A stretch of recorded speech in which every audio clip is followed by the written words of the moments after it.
Hello guys, welcome. यार last class में NPO में मैंने आपको कैलकुलेशन ऑफ कंज्यूमर गुड्स के बारे में बताया था। लास्ट क्लास एनपीओ में मैंने आपका कंज्यूमेबल गुड्स को कैलकुलेट करने के लिए बताया था।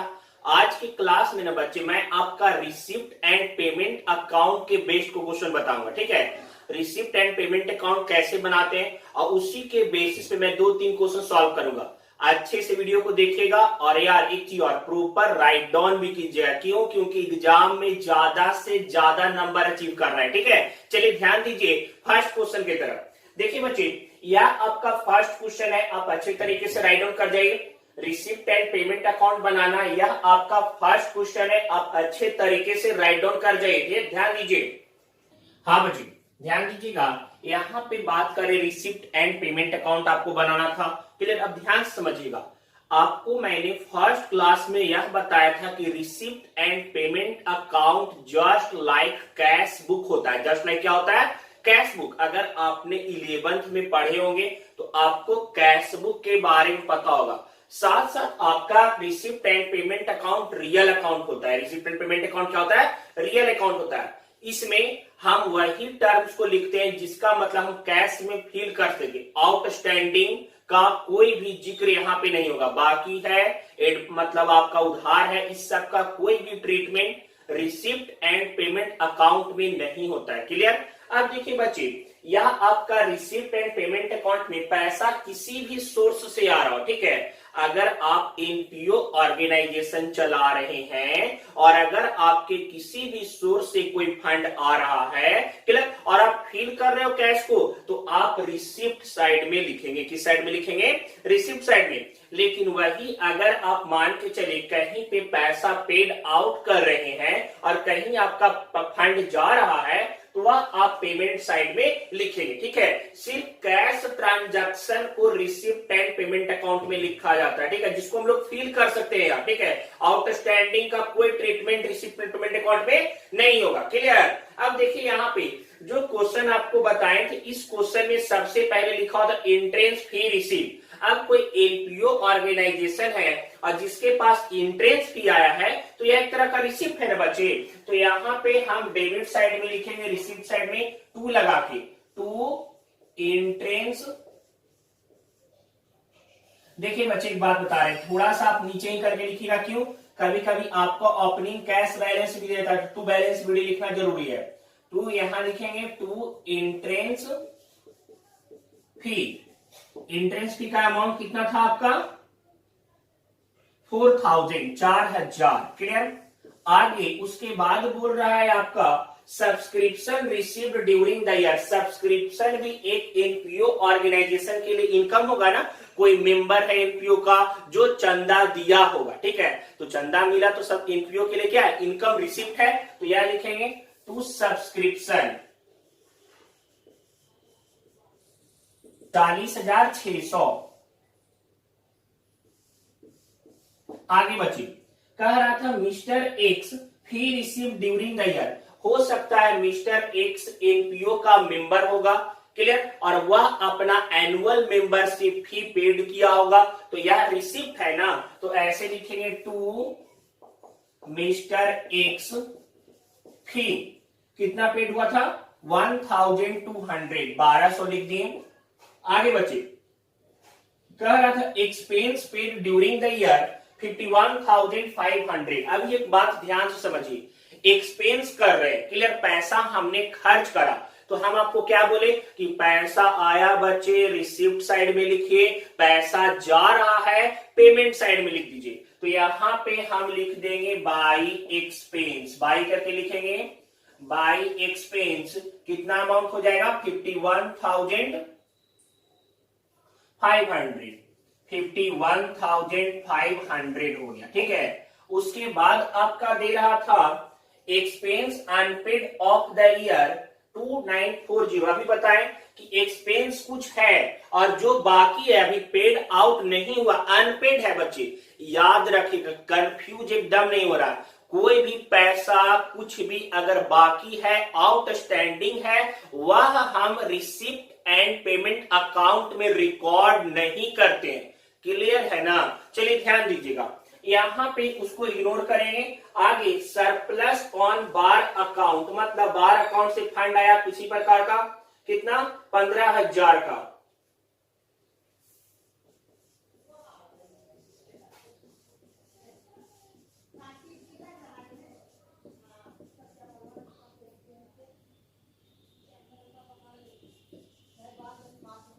पंद्रह हजार। उसके बाद सिक्योरिटी होनोरेलियम 6,000।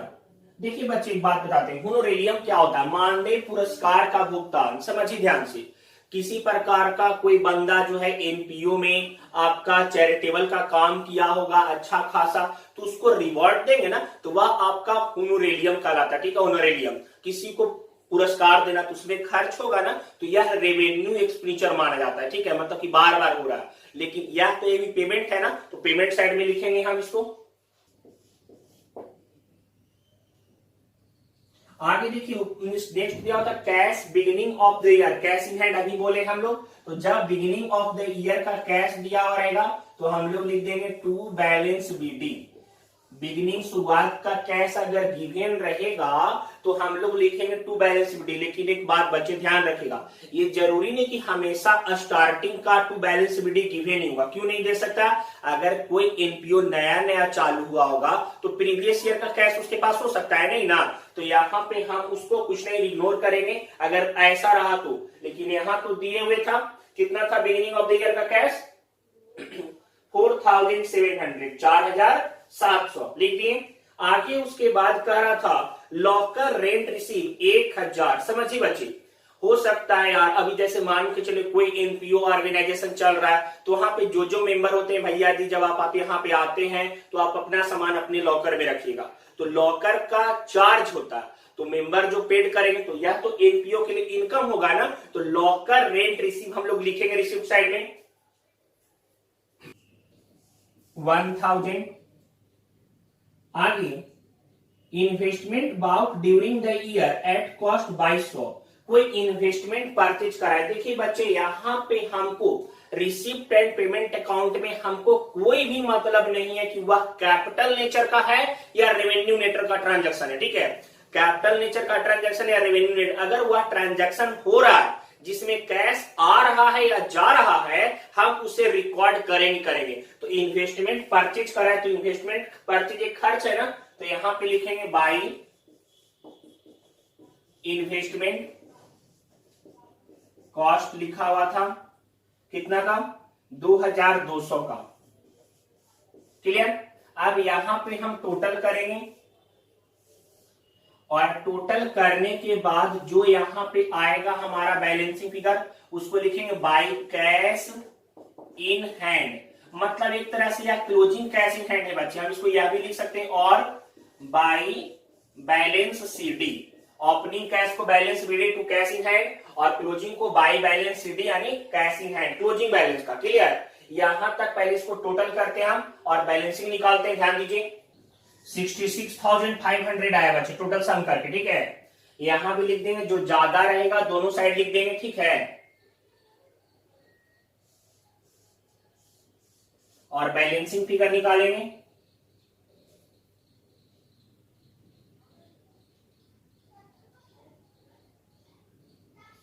$6,800 आ गया। बैलेंसिंग फिगर हमारा कितना है, बैलेंस शीट 6,800। और यह आपका रिसिप्ट एंड पेमेंट अकाउंट का यह क्वेश्चन कंप्लीट हो गया। क्लियर।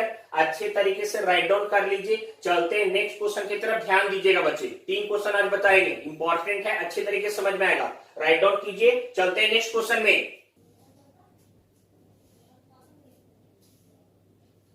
हाँ बच्चे ध्यान दीजिएगा, यह आपका सेकेंड क्वेश्चन है, लवली लेडीज क्लब वाला। ठीक है, अच्छे तरीके से राइट डाउन कर लीजिए।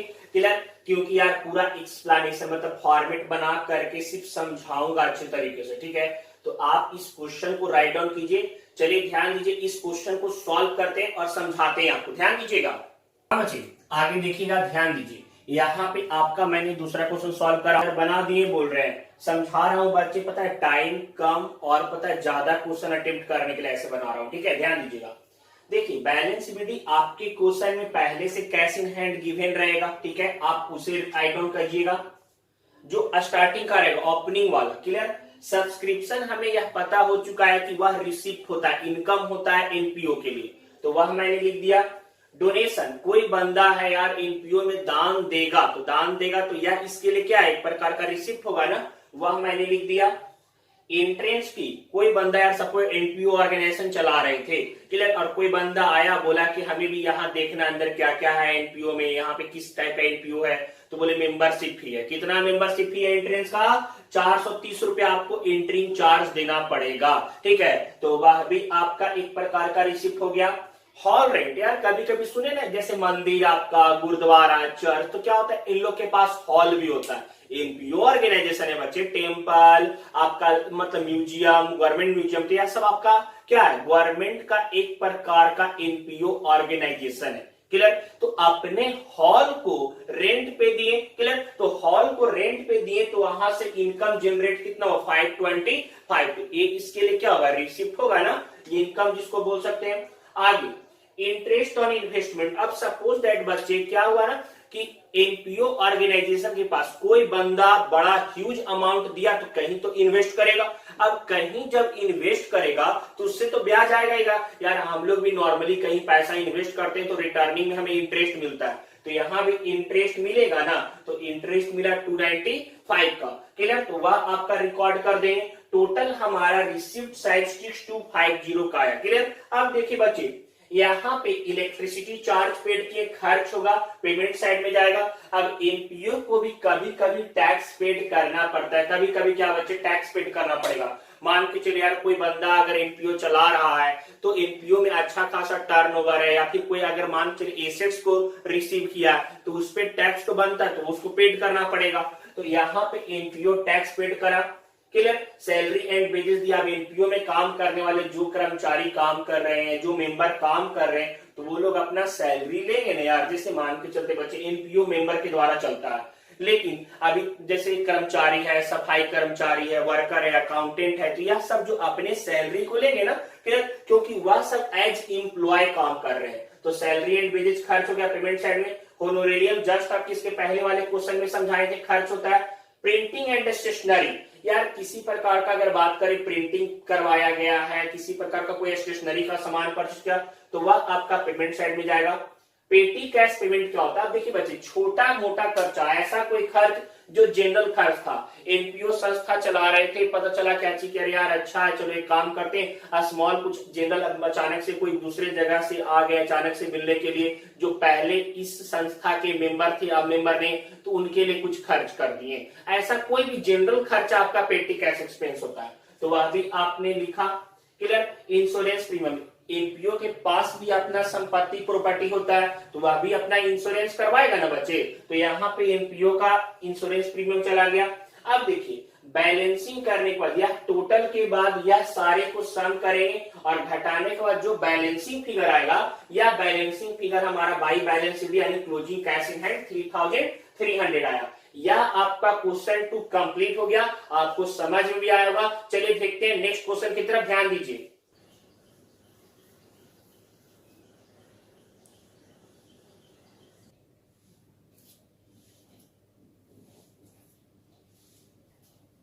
हाँ बच्चे, यह आपका क्वेश्चन थी 3, ध्यान दीजिएगा।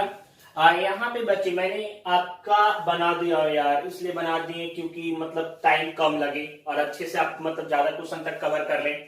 तो यहाँ पे आपका कैश इन हैंड और cash at bank third question में दिया हुआ था, क्लियर, ओपनिंग दोनों था।